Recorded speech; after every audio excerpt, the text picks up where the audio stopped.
On the 11th of May 2004, a huge explosion shattered the quiet of a hot spring day in the Maryhill district of Glasgow, Scotland. The blast had taken place on the premises of the Stockline Plastics factory, almost completely destroying the facility's main building and trapping at least a dozen workers. It was a disaster that had come without warning, but one which, an investigation would reveal, could certainly have been avoided. The ICL Plastics factory was a 4-storey facility in Maryhill, Glasgow. The building was occupied by a number of different companies, all of them subsidiaries of the holding company ICL Plastics Limited. Stockline Plastics was one of these subsidiaries, with its main business being the distribution and supply of several different kinds of plastic. Other subsidiaries of ICL Plastics handled other parts of the business, such as marketing or manufacture. Because of its prominence, though, locals generally referred to the factory as the Stockline Plastics factory. The main building was built in the 1860s and was originally used as a textile mill, then later as a paper mill. As its purpose changed over the years, it was expanded and modified. ICL Plastics first occupied the site in 1969 and made a number of significant changes.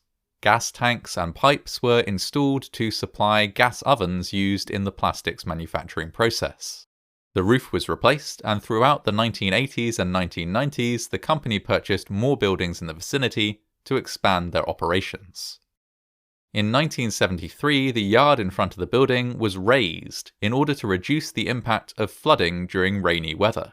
Rubble infill and concrete were used to add an extra 1.1 meters or 3.6 feet to the yard, completely burying several gas pipes in the process. By the early 21st century, the building was typically occupied by between 60 and 100 members of staff on a daily basis, everyone from factory workers to company directors. At around midday on the 11th of May 2004, around 60 people were in the building when, without warning, a massive explosion took place. Gary Gentles, a manager at a nearby community centre, later gave this account of the blast. "It was surreal. I was standing outside the halls on a nice hot summer's day, and all of a sudden there was a loud bang. I had never heard something so loud in my life. My first thought was a lorry had come off the road. Then I realised it was the plastics factory. I thought it must be a fire. It has to just be a fire. But then a couple of seconds later, everything went silent, and then I realised something serious had happened." The explosion had indeed been extremely serious. It had caused the majority of the Stockline Plastics factory to collapse instantly, with only one corner remaining intact. Passers-by immediately approached the wreckage and helped several workers extricate themselves from the uppermost layers of rubble. A patient transport ambulance that happened to be nearby was the first emergency vehicle to arrive on scene. Although the crew had limited resources to tackle a disaster of this type, they were able to begin triage and start coordinating the rescue operation. In doing so, they significantly expedited the response, potentially saving dozens of lives. Fire crews soon arrived on scene. It became clear that at least a dozen people were trapped under the rubble, and so efforts began to pinpoint their exact location. Thermal imaging equipment, fiber optic cameras, sniffer dogs, and carbon dioxide detectors, which could detect the byproducts of breathing, were used to try and locate the victims. Some of those trapped in the rubble were also able to shout for help or use their mobile phones to help rescuers locate them. On the first day, 7 people were pulled, alive, from the rubble.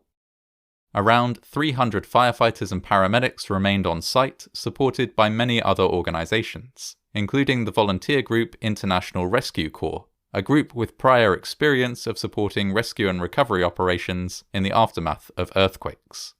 Resources from across the country poured into Glasgow to help with the rescue effort. A sniffer dog team was sent from Lincolnshire, and a Sea King rescue helicopter from North Yorkshire was also made available. As survivors were discovered, they were transported to hospitals across Glasgow. Concerned relatives had begun to gather in the area, and the local Maryhill Community Central Halls were set up as a refuge for them, as well as a place to treat minor injuries on site. Local shops and businesses donated supplies to allow relatives to remain on site. Many families stayed at the community centre for the entire duration of the rescue operation. The search continued through the night and into a second day. It was an arduous process, with several firefighters treated for heat exhaustion after working long hours in hot and humid conditions, and in the presence of plastic fumes. After 4 days of intensive searching, the likelihood of finding any further survivors was considered minimal, and the operation was brought to an end.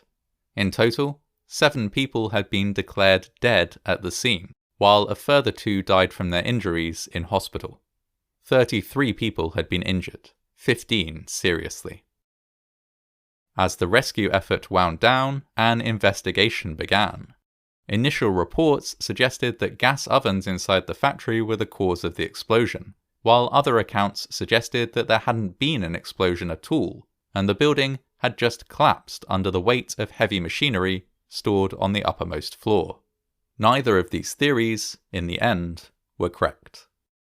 Authorities spent the 10 weeks after the explosion gathering evidence for their report. 120 police officers and health and safety executives were tasked with sifting the rubble. 1,000 bags of company paperwork was seized and examined, and over 1,000 witness statements were taken.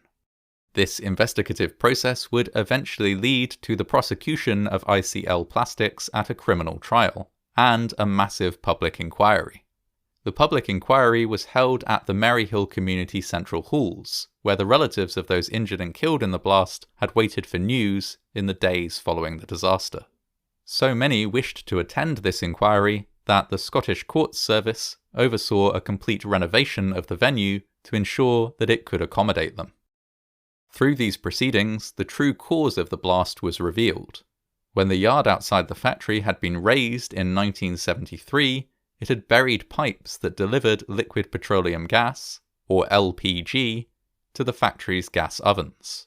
The sections of piping which remained accessible had undergone routine inspections, but the buried sections had not. Over time, they had deteriorated, until a leak eventually formed, leading to a build-up of gas in a mostly unused basement area of the building. Risk assessments of the site should have considered the danger posed by buried pipes, but they did not. Because the pipes were not visible, and had not been accessible for several decades, it simply did not occur to inspectors to consider their condition, especially when there were numerous visible risks to occupy them. For example, during many visits, inspectors had prioritized ensuring the safety of the LPG storage tanks, forgetting in the process to also consider the pipework that led to and from them. A report on the disaster noted that, for everyone involved, hazards that were out of sight were out of mind. The source of the spark that had ignited the leaked gas was not definitively determined. A cigarette lighter found in the rubble suggested that it might have been caused by a worker lighting a cigarette, but equally the gas could have been ignited by the activation of a non-spark protected light switch. ICL Plastics and another subsidiary company pled guilty to 4 health and safety breaches, and were each fined £200,000.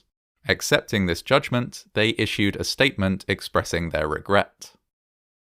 While others may have played their part in the mistakes that led to the underground pipe being essentially ignored, both companies and the individuals responsible for overseeing the health and safety of the employees do not seek to escape responsibility for their own shortcomings. It has been said before and should be said again that both companies apologize and express deep remorse for those who have been affected by the tragedy. It was recommended by the public inquiry that all sites which used underground metallic pipework be identified and undertake work to replace the pipes. Additionally, it recommended that any industry which made use of liquid petroleum gas undergo extra safety inspections. The accident had been avoidable, and these measures aimed to ensure that it would not be repeated. In 2007, ICL Plastics set up a memorial garden to honour the 9 people that died as a result of the explosion.